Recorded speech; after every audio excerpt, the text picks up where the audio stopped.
আসসালামু আলাইকুম। কি নাম আপনার? এটিএম হেলাল। ওই এইদিকে বলেন। এটিএম হেলাল। বাড়ি কই?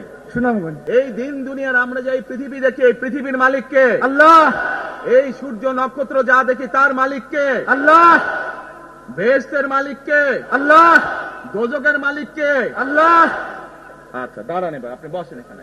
প্রিয় ভাই বোনেরা, এখন আমি আপনাদের সামনে একটি প্রশ্ন করতে চাই। এইখান থেকে আমার সামনে যারা বসে আছেন, এর মধ্যে থেকে মুরব্বী যারা বসে আছেন, ওমরা বা হজ করতে গিয়েছেন, এরকম একজন হাত তুলেন। ওমরা বা হজ করে আসছেন, একজন মুরব্বী মানুষ, ওই যে লাল টুপি পরে বসে আছে, রুমন নিয়ে আসো তো ওনাকে। আপনি আসেন দেখি সামনে, সামনে আসেন, আমার কাছে আসেন। আসসালামু আলাইকুম। কি নাম আপনার? এটিএম হেলাল। ওই এইদিকে বলেন। এটিএম হেলাল। বাড়ি কই? সুনামগঞ্জ। বাড়ি সুনামগঞ্জ। সুনামগঞ্জ কোথায়? শান্তিগঞ্জ। এই সুনামগঞ্জের মানুষ আছে এখানে? এই লোক আপনাদের মানুষ? আচ্ছা, এখন বলেন, কবে গেছিলেন আপনি? হজ না উমরায় গেছিলেন? উমরাতে গেছি 16তে, হজে গেছি 17তে। উমরাতে গেছেন 16তে, হজে গেছেন 17। এখন আমাকে বলেন, আপনি তো উমরা হজ করে আসছেন, যে মাইকের সামনে দাঁড়ান। আপনি কাবা শরীফে গেছেন, জি। কাবা শরীফের মালিক কে? আল্লাহ। জোরে বলেন। আল্লাহ। কাবা শরীফের মালিক কে? আল্লাহ। আল্লাহ।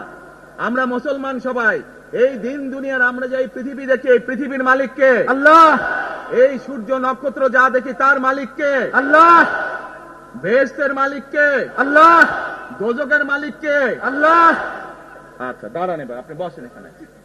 আপনারা সকলেই সাক্ষী দিলেন, দোজখের মালিক আল্লাহ, বেহেশতের মালিক আল্লাহ, এই পৃথিবীর মালিক আল্লাহ, কাবার মালিক আল্লাহ। আরে ভাই, যেটার মালিক আল্লাহ সেটা কি অন্য কেউ দেওয়ার ক্ষমতা রাখে? রাখে না। তাহলে কি দাঁড়ালো? নির্বাচনের আগেই একটি দল এই দিব ওই দিব বলছে, টিকিট দিব বলছে না? যেটার মালিক মানুষ না, সেইটার কথা যদি সে বলে, এক শিরকি করা হচ্ছে, হচ্ছে না? যার মালিক আল্লাহ, যার অধিকার শুধু আল্লাহর একমাত্র, সবকিছুর অধিকার উপরে আল্লাহর অধিকার। কাজেই আগেই তো আপনাদেরকে ঠকাচ্ছে, নির্বাচনের ফলে তাহলে কেমন ঠকাবে আপনাদেরকে বোঝেন এবার। শুধু ঠকাচ্ছেই না মানুষকে, যারা মুসলমান তাদেরকে শিরকি করাচ্ছে তারা। নাউজুবিল্লাহ।